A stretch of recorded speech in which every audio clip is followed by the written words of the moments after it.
अभी आप पढ़ने जा रहे हो वत्सराज। ध्यान से समझना, नागभट्ट फर्स्ट के बाद क्रम से कुक्कुस्त, कुक्कुस्त के बाद देवराज, और देवराज के बाद उसका पुत्र वत्सराज शासक बना। और एक्चुअली आप एग्जाम की दृष्टि से देखें, विगत एग्जाम सर्वे करें तो वत्सराज, नागभट्ट द्वितीय है जिसके संदर्भ में गिने चुने क्वेश्चन बनते हैं, महेंद्रपाल और महिपाल, इन शासकों से सर्वाधिक क्वेश्चन पूछे गए हैं। एग्जाम सर्वे करना आप देखो। अभी आप देवराज के पुत्र वत्सराज को पढ़ने जा रहे हो। वत्सराज इसका शासनकाल 783 से 795, 783 से 795, और केसी श्रीवास्तव की किताब के अकॉर्डिंग इसका शासनकाल 775 से 800 ईस्वी है। ठीक लेकिन यह है, चर्चा में है, कोई दिक्कत नहीं है। वत्सराज के बारे में ध्यान से पढ़ना। एक्चुअली मैंने अभी प्रारंभ किया था कि भाई इस वत्सराज के समय की सबसे बड़ी घटना थी, वत्सराज के समय की यदि सबसे बड़ी घटना थी तो वो थी कौन सी? त्रिपक्षीय संघर्ष का प्रारंभ होना। भारतीय इतिहास की भी बड़ी घटना मानी जाती है त्रिपक्षीय संघर्ष, त्रिवंश संघर्ष या त्रिराज्य संघर्ष। अब वो क्या है उसको समझना है इसके समय। देखो मान लो ये भारत है, मान लो, मान लिया ना? हाँ जी भाई, ये तो क्लियर है, दिख रहा है भारत है। ठीक, बाकी के ऊपर का पार्ट इसलिए नहीं बनाया जाता, तुम्हें पता ही होगा, क्योंकि पहले ऊपर का पार्ट अलग, ये बांग्लादेश, ये नेपाल और ये जो है पाकिस्तान वगैरह, ये सब अपने ही पार्ट थे, तो ऊपर का वो अलग था। लेकिन नीचे का पार्ट हमेशा ऐसा ही रहा है, क्योंकि पहले भी यहाँ नीचे समुद्र था, पानी था, आज भी, तो ऐसा बन जाता है। देखो मानो ये है दक्षिण भारत। ठीक भाई, समझना चीजों को। ये उज्जैन, उज्जैन जिसको तत्कालीन समय में अवंती के नाम से भी जाना जाता था, उज्जैन को उज्जैनी के नाम से भी जाना गया है। और उज्जैन पर शासन कौन कर रहे थे? प्रतिहार शासक। और प्रतिहार शासक कौन था? वत्सराज। ये तो क्लियर है जी, कौन था? वत्सराज। ठीक, हम उसको ही तो पढ़ रहे हैं। नेक्स्ट बात करें हम, ध्यान से सुनना इसको। ये था बंगाल, और बंगाल पे शासन कर रहा था पाल वंश। कौन सा वंश? और शासक था, तत्कालीन शासक था धर्मपाल। कोई दिक्कत नहीं जी। समकालीन स्थितियों के तहत यदि देखें तो ये एक रियासत ये थी जो थी कन्नौज। कौन सी रियासत थी? कन्नौज, जिसे तत्कालीन समय में कहा जाता था काव्य कुब्ज, काव्य कुब्ज। और कन्नौज का समकालीन राजा था इंद्रायुध, इंद्रायुध। ठीक भाई, समझना चाहिए। प्रतिहार शासक वत्सराज, प्रतिहार वंश का संस्थापक नागभट्ट फर्स्ट। नेक्स्ट, कन्नौज पर शासन किसका था? किस वंश का था? आयुध वंश का। वर्धन वंश के पतन के बाद आयुध वंश स्थापित होता है हर्षवर्धन की मृत्यु के बाद। अगर आप राजस्थान इंडियन हिस्ट्री जो भी पढ़ें, हर्षवर्धन की मृत्यु के बाद भारत को बड़ा नुकसान हुआ था। हर्षवर्धन के समय भारत जो अखंड भारत था, ये फिर उसके बाद छोटे छोटे पार्टों में डिवीजन होने लग गया। इसका ध्यान रखना। हर्षवर्धन के बाद, हर्षवर्धन के बाद जो कन्नौज पर शासक आया, आयुध वंश का शासक इंद्रायुध, ये एक प्रभावी शासक नहीं था। कन्नौज पर आयुध वंश का शासन था, आयुध वंश का संस्थापक इंद्रायुध ही था। बंगाल पर पाल वंश का शासक और तत्कालीन शासक धर्मपाल, लेकिन पाल वंश का संस्थापक कौन? गोपाल। इंडियन हिस्ट्री में पढ़ने को मिलता है आपको, आपके लिए यहाँ इतना बड़ा वर्क नहीं है।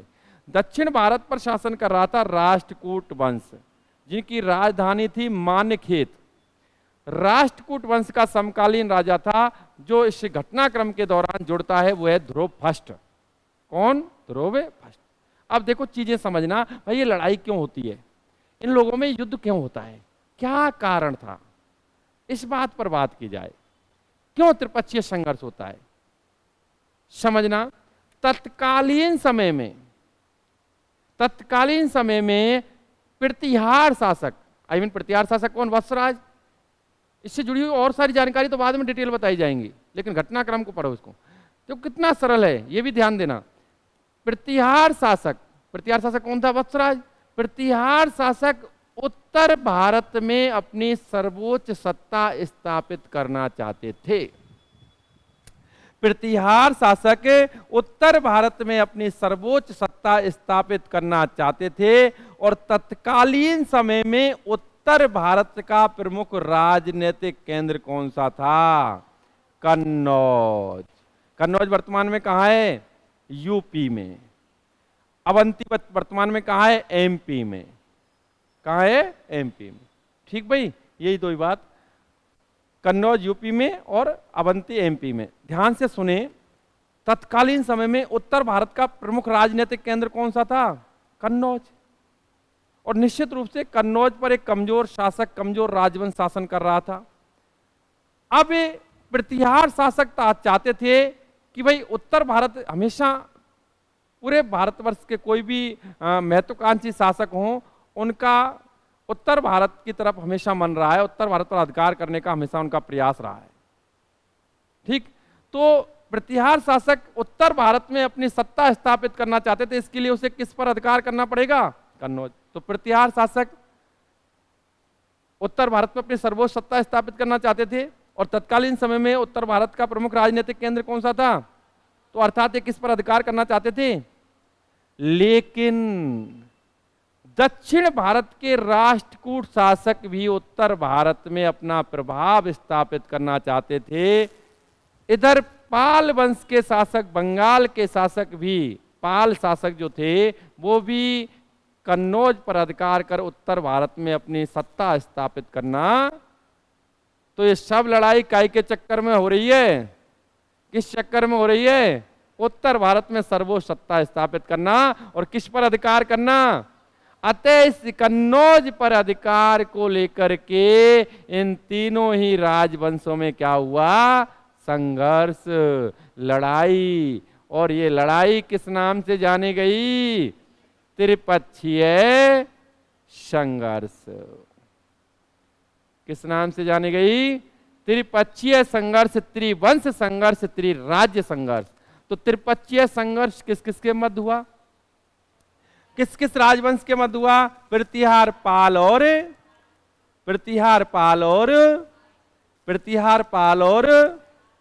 त्रिपक्षीय संघर्ष किस पर अधिकार को लेकर हुआ? बताओ कितना सरल है ही नहीं, पढ़ने के नाम पे धोखा है, हकीकत बात है। त्रिपक्षीय संघर्ष किस पर अधिकार को लेकर हुआ? कन्नौज पर। किन किन के मध्य हुआ? प्रतिहार पाल राष्ट्रकूट, प्रतिहार पाल राष्ट्रकूट, प्रतिहार पाल राष्ट्रकूट। बताओ कुछ है जब समझो? है ही ना है कुछ, बहुत सरल। देखो अब ध्यान से, त्रिपक्षीय संघर्ष होता है जी। अब ये संघर्ष हम प्रारंभ कर देते हैं। त्रिपक्षीय संघर्ष की शुरुआत की जाती है प्रतिहार शासक वत्सराज द्वारा। प्रतिहार शासक वत्सराज कन्नौज के शासक इंद्रायुध को पराजित कर कन्नौज पर अधिकार करने का प्रयास करता है जी। अब एक क्वेश्चन और नया निकल के आ गया कि त्रिपक्षीय संघर्ष की शुरुआत किस राजवंश ने की? त्रिपक्षीय संघर्ष शुरुआत किस राजा ने की? हो गया जी क्वेश्चन, हर जगह धीरे धीरे निकलेंगे। प्रयास करता है जी, किसको पराजित कर? लेकिन तभी ये जो पाल शासक है, बंगाल का पासक, वो पाल शासक धर्मपाल इसको चुनौती देता है कि तुझे कन्नौज पर अधिकार करने से पहले मोते लड़ना पड़ेगा, मुझसे लड़ना। और अतः कन्नौज पर अधिकार को लेकर इन दोनों के मध्य का है रोए लड़ाई होती है। और इसी युद्ध को इन दोनों के मध्य होती है, धर्मपाल और वत्सराज के मध्य। उसे कहते हैं दो आब का युद्ध।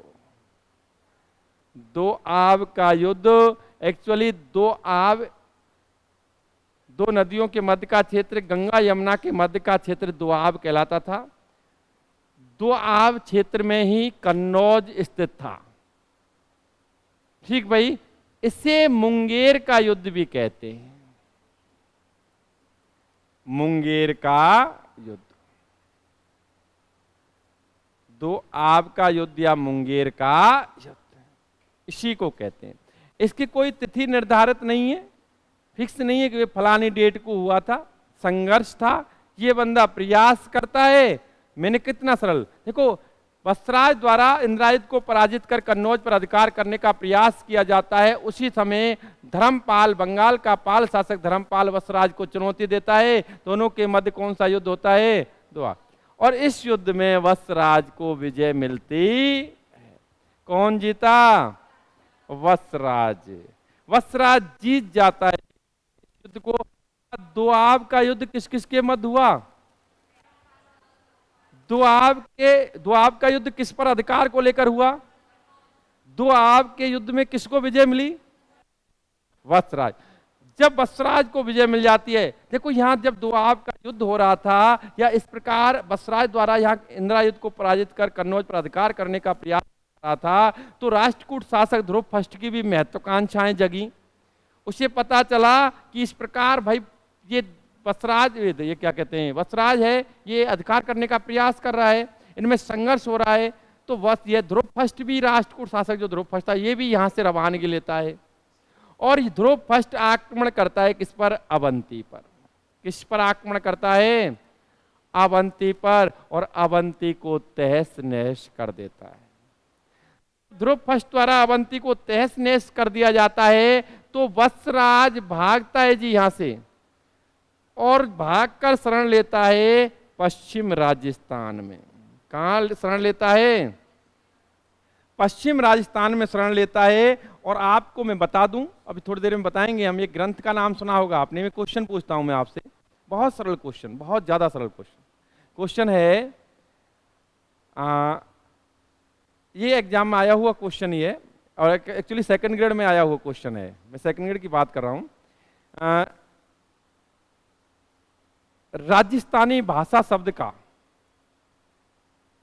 राजस्थानी भाषा शब्द का सर्वप्रथम प्रयोग किसने किया था? सब जानते हो किसने किया था? जॉर्ज अब्राहम गियर्सन ने। उन्होंने एक पुस्तक लिखी थी, लिंग्विस्टिक सर्वे ऑफ इंडिया। उसमें सर्वप्रथम मरु भाषा के लिए राजस्थान भाषा का प्रयोग किया। मरु भाषा कहा जाता था, उसी मरु भाषा को बाद में क्या कहा गया? राजस्थानी भाषा। अब मुझे ये बताएं कि मरु भाषा का सर्वप्रथम उल्लेख किस ग्रंथ में मिलता है? बहुत सरल क्वेश्चन है आप सबके लिए। मरु भाषा का सर्वप्रथम उल्लेख किस, आपको तो पता होना चाहिए, और यह आंसर बिल्कुल सही है। मरु भाषा का सर्वप्रथम उल्लेख इन्होंने फेंका है, वैसे कॉन्फिडेंस नहीं था, ठीक है, बिल्कुल सही आंसर है कुबलय माला। मरु भाषा का सर्वप्रथम उल्लेख मिलता है कुबलय माला ग्रंथ में। कुबलय माला उद्योतन सूर्य ने लिखी, जो कि इसके दरबारी कवि थे, जिसका मैं अभी पॉइंट लिखाऊंगा अभी और बताऊंगा सारी चीजें। और निश्चित रूप से कुबलय माला में, मैं क्यों बता रहा हूं इस समय, कुबलय माला में वत्सराज को जालौर का शासक बताया गया, अर्थात पश्चिम राजस्थान में भी इसने शरण कहां ली थी? जालौर में। पश्चिम राजस्थान में भी शरण कहां ली थी? कुबलय माला में 18 भाषाओं का उल्लेख है, जिन 18 भाषाओं से एक भाषा कौन सी थी? मरु भाषा। छोड़ो जी, शरण ले ली इसने। इसके बाद ध्रुवफष्ट आगे बढ़ता है, ध्रुवफष्ट आगे बढ़ता है और कन्नौज का शासक इंद्रायुध और बंगाल का पाल शासक धर्मपाल इसकी अधीनता स्वीकार कर ले। किसकी? ध्रुवफष्ट। तो यहां इस घटनाक्रम में एक फर्स्ट स्टेप मान लो, से प्रथम स्टेप मान लो। फर्स्ट स्टेप में आपको सर्वाधिक शक्तिशाली कौन दिख रहे हैं? राष्ट्रकूट शासक। यहां भी ठोका, यहां भी मारा, यहां भी अधीनता स्वीकार कर ली और एक विजय अभियान को अंजाम दे दिया। हो गया जी। ये कहां ना, कोई मतलब नहीं है जी। ठीक भाई, वैसे आप एक बार देख लेना, जानकारी कर लेना, अगर कोई चर्चा का विषय आता है तो मुझे दोबारा पूछना, एक बार कंफर्म हो लेना खुद ही। बाकी वत्सराज यहां से आ जाता है। अब वत्सराज, एक तो ये त्रिपक्षीय संघर्ष जो मैंने बोला वो घटनाक्रम पूरा, इसके अलावा इस वत्सराज से जुड़े हुए कुछ अन्य क्वेश्चन भी हैं, चाहे इसके दरबारी कवि का उल्लेख, चाहे समकालीन समय में जिनसेन सूरी का उल्लेख, चाहे ओसिया के जैन मंदिरों का उल्लेख, चाहे इसकी विभिन्न उपाधियां, जय बराह रणहस्तिन जो भी है, उनका भी उल्लेख किया जाएगा। लेकिन पहले इसको नोट किया जाएगा और नोट करो आप, क्योंकि मैं इसकी सारी चीज़ों का उल्लेख करूँगा और अगर उल्लेख कर दूंगा उनको अभी तो निश्चित रूप से ये चीज़ नहीं लिखा पाएंगे। तो पहले आप नोट कर लें। चलो नोट क्या करें, लिख एक बार समझ लो, आप कंप्लीट कर लो। यहां पर ध्यान से सुने, वस्त्राज से जुड़े हुए, अभी वस्त्राज कहाँ गया था भागकर? पश्चिम राजस्थान यानी जालोर। मैंने कहा कि इसका जानकारी कैसे मिलती है? कुवलय माला से। ठीक, तो कुवलय माला की पहले यही बता देता हूं, वस्त्राज का दरबारी कवि कौन हुआ? वस्त्राज का दरबारी कवि, दरबारी विद्वान हुआ उद्योतन सूरी। उद्योतन सूरी ने कौन सी लिखी? कुवलय माला। कुवलय माला लिखी, ठीक है भाई। कुवलय माला लिखी गई थी 7 से 78 ईस्वी में, 7 से 78 ईस्वी। ठीक, अच्छा, इसके समय ही जिनसेन सूरी ने कौन सी लिखी? जिनसेन सूरी ने लिखी हरवंश पुराण। हरिवंश पुराण, ये कब लिखा गया? 7 से 83 ईस्वी में। हरवंश पुराण कब लिखा गया? 7 से 83 ईस्वी। मैं राजस्थानी भाषा में साहित्य पढ़ाऊंगा तो इस कुवलय माला के संदर्भ में जो बातें अभी मैंने बोली थी वो बाद में लिखाऊंगा, क्योंकि वो सब जगह उस टॉपिक से रिलेटेड है, भाषा, कि भाई कुवलय माला में कितनी भाषाओं का उल्लेख, क्या है क्या नहीं। क्योंकि मैं चीज़ें निश्चित रूप से स्पष्ट रखता हूँ। चीज़ें बोली जा सकती हैं लेकिन चीज़ें वहीं पर स्थित सही लगेंगी जहाँ पर उनकी जगह होनी चाहिए। ठीक, अभी मैं कुवलय माला के संदर्भ में बहुत सारी जानकारी वैसे लिखा दूँ, क्या फायदा? उस समय उसमें भी तो लिखाना पड़ेगा। नेक्स्ट बात करें तो इसने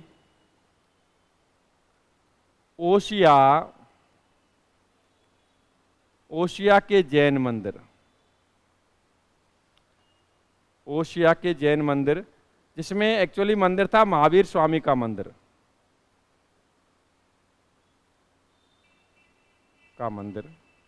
ओशिया के जैन मंदिर का निर्माण करवाया। ओशिया जोधपुर में, ओशिया कहाँ है? जोधपुर में निर्माण करवाया। नेक्स्ट बात करें हम तो ध्यान से सुनना, नेक्स्ट बात करें इसके संदर्भ में तो यह वैष्णव धर्म का उपासक था,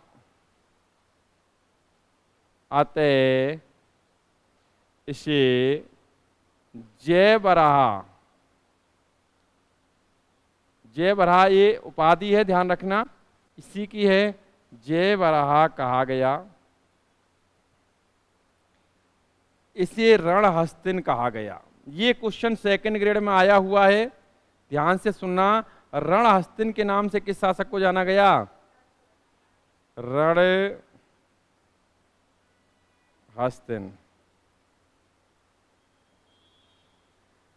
रणहस्तिन का अर्थ होता है कि युद्ध में या रण में हाथी की तरह प्रदर्शन करने वाला कहा गया। ठीक भाई, ये कुछ क्वेश्चंस हैं इससे रिलेटेड। ठीक, इसने मांडी राजपूतों को हरा करके इसने भीनमाल पर भी अधिकार किया था, और भी कुछ क्वेश्चंस हैं इनसे रिलेटेड। लेकिन ये महत्वपूर्ण क्वेश्चंस आपके जो हैं, अगर चाहें तो आप ये बना सकते हैं। वस्त्राज के संदर्भ पूरी भाषा लिखानी पड़ेगी मुझे, ये पूरी भाषा बनेगी कि भाई ये उत्तर भारत की सर्वोच्च सत्ता पर अधिकार करना चाहते था, कैसे कैसे, सारी चीज़ें आप नोट करें, मैं बोलता हूँ। हाँ जी, नोट करें आप।